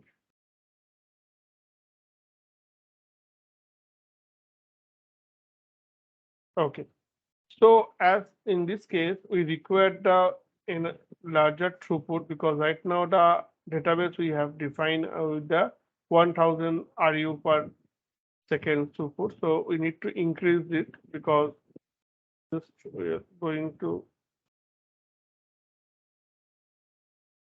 scale it, and we'll change it to manual, automatic, and make it to max.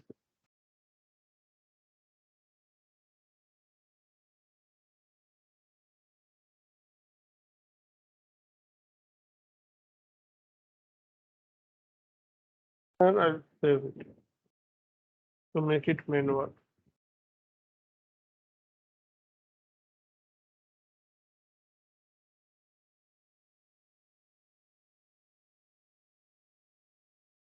So again, I'll run the application.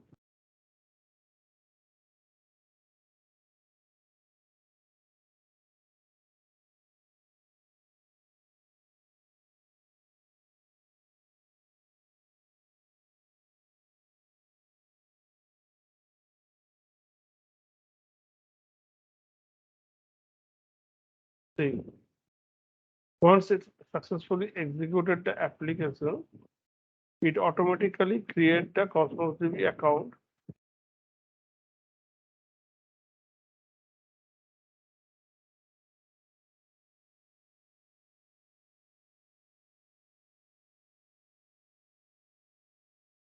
And within that, we are going to create one new container.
do one thing.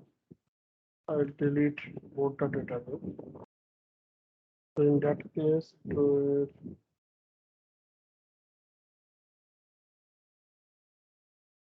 remove the container. So in case of Cosmos DB data context, if we want to call any particular trigger stored procedure based executions, then we need to execute the code just like this. So whenever we want to execute any stored procedure from a .NET based applications, in that case, we need to execute the execute stored procedure async method. And in that particular method, we need to pass the procedure name, the stored procedure name, what are the procedure name, and partition key name value. Normally, each and every time we are using the ID as a partition key, and the object what we want to pass as the input parameter of the stored procedure. So this is the exam code block example for executing the stored procedure from a .NET applications. In case of trigger, if we wanting to execute any trigger from a .NET application, in that case, we need to use the create item async method, and where we need to pass the item, means the object which we want to insert into the database by using a trigger. And same as it is a partition key, which we have also earlier mentioned. And after that, we need to mention that either it will be the trigger based or not. If this section is not mentioned in your create item async method, then trigger will not execute it. So as for example, if we need to mention that either we have which type of trigger we wanting to execute, like pre-trigger, and in that case, all the pre-trigger name list need to be passed as a list of array, string array name. Then system automatically executed those trigger name one by one.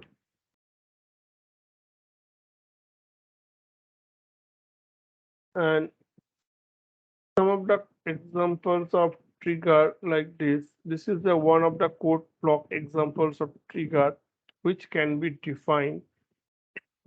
Like say if we want to use the trigger to validate the data, in that case we need to define a function called like this JavaScript function as a trigger. It's basically the pre-trigger, not a post-trigger. So here we need to fetch the context by using the get context, and then we use the request for context.get request. And within that, if we require to raise any query or validate the value, then we can perform the simple JavaScript related functionality like check the value. And also if we want to perform any type of runtime calculations, then to update the value, then those we can be performed like this. Similarly, in case of stored procedure, this is the examples of a stored procedure which can be defined. So in this stored procedure, we are creating or passing the data as the item. And within the item, if the item is empty or array, then it will be thrown an error.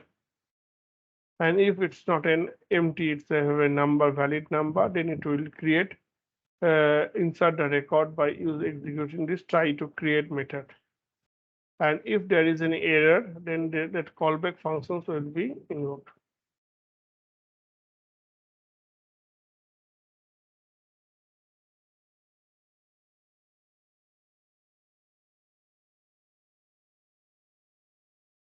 So now delete it. So also I'll delete this account also to run the part so that it can be a automatic RU setup. So now we run the application.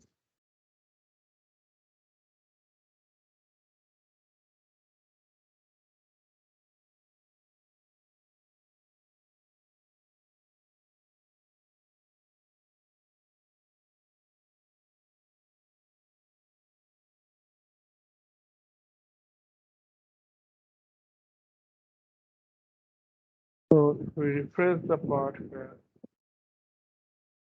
the Cosmos DB account is created along with the product. So there is no data right now because, as we know, we have not inserted any record. So now if we click on the create button here and provide say one product name, say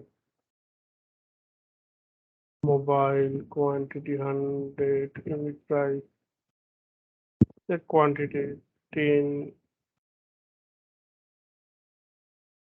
and unit price say 100, 1000 mobile phone, some descriptions and click on create. It automatically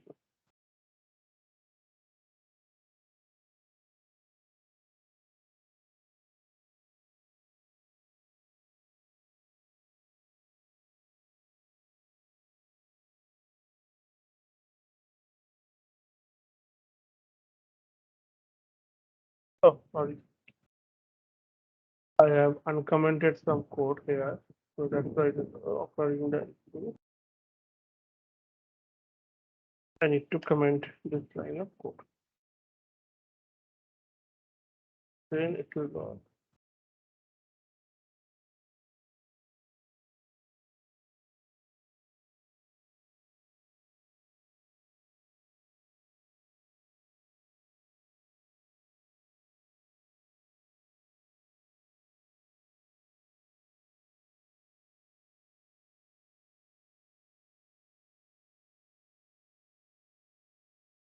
Yeah, so you can see that it is already inserted.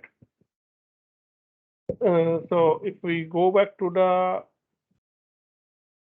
here and if we refresh the database, we can find that the related data is also inserted, and in that case, ID is basically the GUI ID, random GUI ID automatically created. So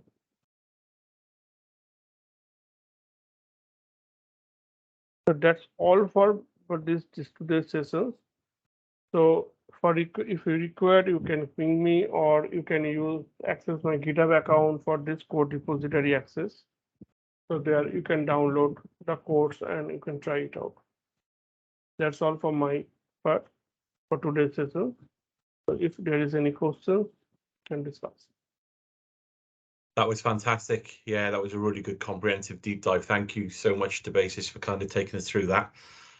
No, really appreciate it. And I know it's, you know, really late for you over in Mumbai. So look, I don't think we've got any questions in the chat at the moment. I think everybody was kind of eagerly kind of following you with those demos. So yeah, nothing like demoing in the real world. You handled those errors with professionalism. So great stuff. Look, thank you so much, Debasis, for giving up your time and coming on and talking us through all Cosmos DB. Really do appreciate it. Everybody show your appreciation virtually. And look, stick around if you've got time, unless you're falling asleep now. It's probably pushing 1 o'clock for you in India at the minute. So yeah, we've got the quiz coming up now. So yeah, obviously, thank you so much, Debasis. Stick around. Feel free to join the quiz if you've got another 5 minutes of awake time. But yeah, no problem. Hand over to you, Mr. Fatunka. I shall start up the quiz. Everyone Ceremonies. should be able to see that one. Yeah, I've got you. Yeah. So if you log on to, if I do that, it go full screen. If you log on to quizzer.co.uk and enter that code, or you can just scan that QR code above, and that'll take you straight in, prompt you to enter a nickname.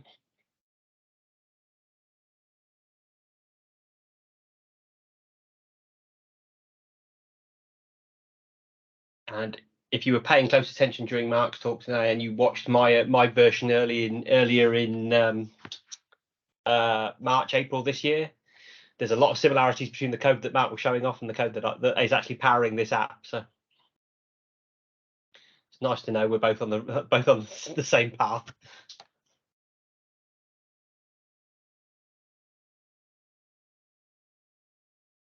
I think it's 10, 12 questions. I can't remember how I've done. I hope you everyone was paying attention to Ignite last week, because there will be some questions from that.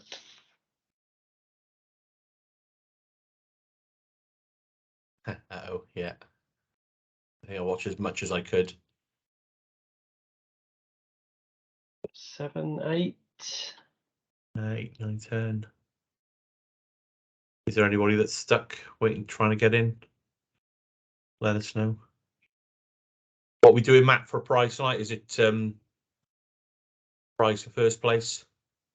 Yeah, I think so. Cool. There you go. Okay, Matt. should we start off there? There you are, Matt. Before you click start, I think you're gonna have to tap Mark up for some pixel art there for the emojis as well. Yeah, absolutely. Absolutely. So the limits of my design ability are basically I went on to the emoji editor or the emoji keyboard and just grabbed things and made them slightly big on the page. So I'm always open to new art ideas. Pull requests. I love it though. It looks fun. So, but yeah, I'm happy to have a look at your code. Okay, so I'm going to kick off now with the first question. Windows 11 is 1 year old this month. As of October, what percentage of PCs are running it now? 5%, 14%, 17%, or 31%? Tough one, that one.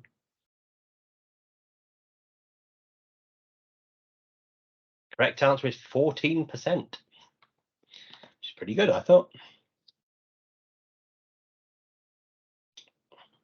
Which language is not natively supported in durable functions? F#, Python, Rust, or JavaScript? And I say not natively supported because there are kind of ways of getting it to work.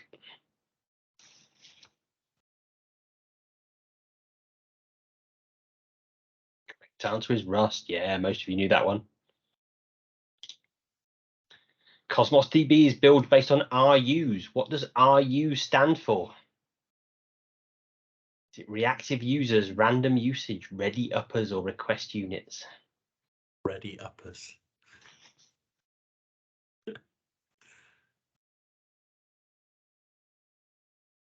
Yes, everyone knew that one. That's good. In the free tier of static web apps, what's the maximum size of a single app? 100 meg, 250 meg, 300 meg, or 500 meg? Another tough one, this is. You're making us learn something, Matt. Well, I hope so. Correct answer is 250 meg. Majority, have you got that one right? How many instances can a function running on Windows in the consumption plan scale out to? It's a very specific one. And I guess for most people, it's going to be a guess.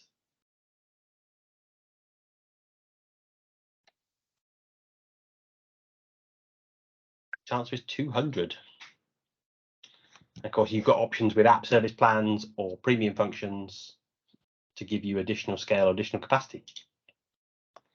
How many messages can you send through ably.com on the developer SKU? So this is the free tier, I think. Is that right, Mark? Yes, exactly. It's quite generous from what I remember.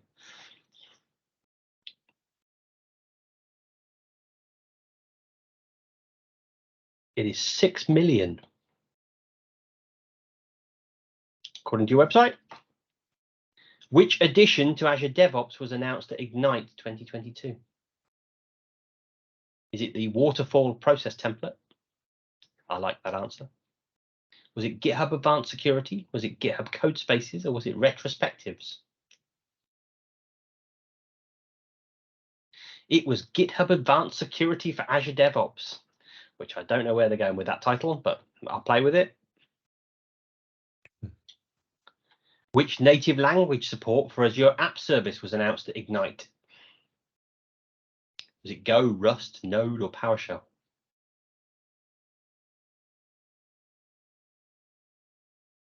So this is not in a container. This is just deploying up your files up onto the app service.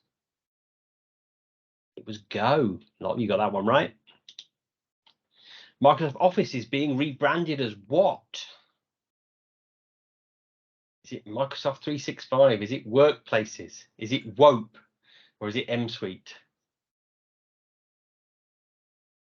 And WOPE I figured out was Word, Outlook, PowerPoint, and Excel.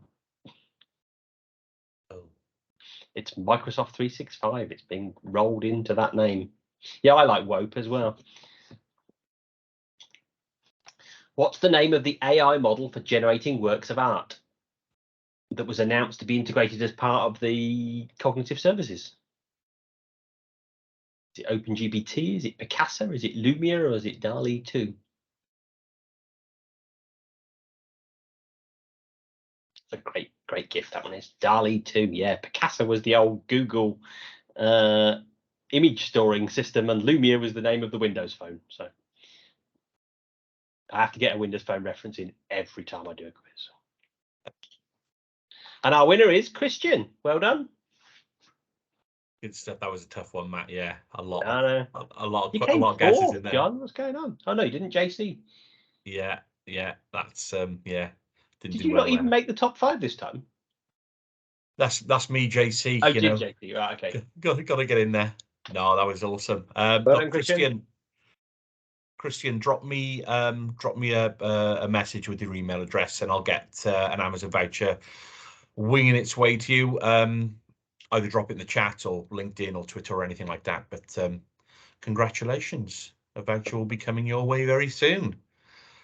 Cool, right? Okie dokie. Let's get this session wrapped up. But okay, so yeah, thank you. Look, thank you everybody for joining and watching tonight's session. But you know, super thanks to our 2 speakers for this evening. You know, Marc Duiker, fantastic demonstration and run through of all the coding. You know, really enlightening folks like myself on the art of the possible in that space of Azure functions and durable functions. So huge thanks for giving up your time. Equally, Debasis, thank you so much for staying up so late and taking us through a Cosmos DB. You need to change that a brief note for developers for a really good comprehensive note for developers, I think is probably fair to say. No, awesome talks, both awesome talks. So huge thank you to both of you guys for jumping on and saying hello to us tonight. So hopefully we'll get you back soon in the new year at some point as well, when you've got some more fantastic talks worked out, I'm sure. Okay, to wrap things up, if you are able to give us some feedback, please do scan the QR code, head on over to that Cutley URL and drop us some notes. But our next session will be on the 16th of November. We've got one confirmed speaker at the moment, just waiting for another one, so I'll get that up on the meetup space fairly soon. So if you've registered for this, you're a member of our meetup group, so you'll get a little bit of a notification. So we really hope to see you at that event. But look, been a great session again. Thank you again for everybody for joining. Matt, any final words before we bring it to a close? No, thank you all. I'd like to echo what you said. Thank you all for coming. Thank you for our brilliant speakers. And we look forward to seeing you next month. Absolutely. So, yeah, thank you, everybody, and see you all soon. Bye for now. Bye.